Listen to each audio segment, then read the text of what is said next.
আসসালামু আলাইকুম ভিউয়ার্স, আশা করি আপনারা সবাই ভালো আছেন। আজকে 15ই এপ্রিল। আজকে কিন্তু দেশের বেশ কিছু অঞ্চলে অস্থায়ীভাবে বৃষ্টির সম্ভাবনা রয়েছে। সেই সাথে কিছু কিছু অঞ্চলে কালবৈশাখীর সম্ভাবনাও রয়েছে।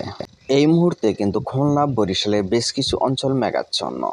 কিছু কিছু অঞ্চলে হালকা পাতলা বৃষ্টি হচ্ছে।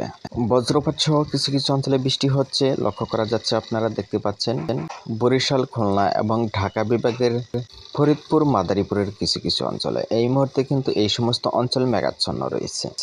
এছাড়াও ময়মনসিংহ বিভাগের বেশ কিছু অঞ্চল, ঢাকা বিভাগের কিছু কিছু অঞ্চল আংশিক মেঘাচ্ছন্ন রয়েছে, কিছু কিছু অঞ্চলে হালকা বৃষ্টি চলতেছে। রাজশাহী বিভাগের বেশ কিছু অঞ্চল মেঘাচ্ছন্ন। পশ্চিমবঙ্গের উত্তরাঞ্চল মেঘাচ্ছন্ন, কিন্তু পশ্চিমবঙ্গের উত্তর মধ্য অঞ্চল এছাড়াও ঝাড়খণ্ডে কিন্তু বৃষ্টি চলতেছে। এছাড়া চট্টগ্রাম বিভাগের উপকূল অঞ্চল, বিলাইছড়ি এই দিকে কিন্তু মেঘের প্রবেশ ঘটেছে, চলতেছে বৃষ্টি। তবে আজকে বিচ্ছিন্নভাবে বৃষ্টির সম্ভাবনা রয়েছে দুপুর থেকে। দুই ধাপে বৃষ্টি প্রবেশের সম্ভাবনা লক্ষ্য করা যাচ্ছে। প্রথম ধাপে দুপুর থেকে মাঝরাতের মধ্যে, দ্বিতীয় ধাপে মাঝরাত থেকে আগামীকাল সকাল 10টার মধ্যে। প্রথম ধাপে বৃষ্টির সম্ভাবনা কিছু কিছু অঞ্চলে অ্যাক্টিভ হয়ে গেছে। চট্টগ্রাম, বরিশাল, খুলনা, ঢাকা, ময়মনসিংহ, সিলেট, রাজশাহী, রংপুর। তবে বেশি বৃষ্টিপাতের সম্ভাবনা রয়েছে চট্টগ্রাম বিভাগের বেশ কিছু অঞ্চল, খুলনা, বরিশালের বেশ কিছু অঞ্চল, ঢাকা বিভাগের বেশ কিছু জেলা, রংপুর, ময়মনসিংহ, সিলেটের সামান্য কিছু অঞ্চল, রাজশাহীর সামান্য কিছু অঞ্চলে। দ্বিতীয় ধাপে যে সমস্ত অঞ্চলে বৃষ্টির সম্ভাবনা রয়েছে, এছাড়াও কিন্তু পরবর্তী দিনগুলোতে কিন্তু ভারী বৃষ্টির সম্ভাবনা রয়েছে, যা আমরা এই ভিডিওতে আলোচনা করব। তবে এই বৃষ্টিগুলো কিন্তু আজকের যে বৃষ্টি, এগুলো কিন্তু চিরামেঘের হালকা থেকে হালকা মাঝারি বৃষ্টি।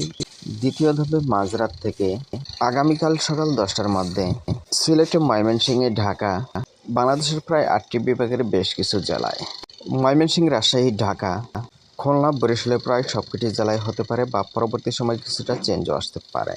তবে খুলনা এবং পশ্চিমবঙ্গে আগামীকাল সকাল 10টার মধ্যে ভারী বৃষ্টির সম্ভাবনা রয়েছে কিছু কিছু অঞ্চলে। 16 এপ্রিল তো 17 থেকে 20 এপ্রিলের মধ্যে কিন্তু ভারী বৃষ্টির সম্ভাবনা রয়েছে দেশের বিভিন্ন অঞ্চলে।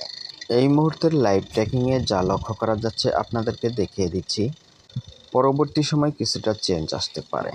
তবে আজকে কিন্তু রাতেও বেশ কিছু অঞ্চলে কালবৈশাখীর সম্ভাবনা রয়েছে, যা পরবর্তী সময় চেঞ্জও হতে পারে। কালবৈশাখীর আপডেট কিছুটা চেঞ্জ হয়ে যায়, যে কোনো মুহূর্তেই পরিবর্তন হতে পারে। তবে 17 থেকে 20 এপ্রিলের মধ্যে কিন্তু বেশ কিছু অঞ্চলে ভারী বৃষ্টির সম্ভাবনা রয়েছে। অতিরিক্ত ভারী বৃষ্টির ফলে কিছু কিছু অঞ্চলে বন্যা পরিস্থিতির সৃষ্টি হতে পারে। তো সেদিকে নজর রেখে আপডেট দেবো ইনশাআল্লাহ। তো ভিউয়ার্স, ভিডিওটি এ পর্যন্তই। এতক্ষণ পাশে থাকার জন্য ধন্যবাদ। আসসালামু আলাইকুম ওয়া রাহমাতুল্লাহ।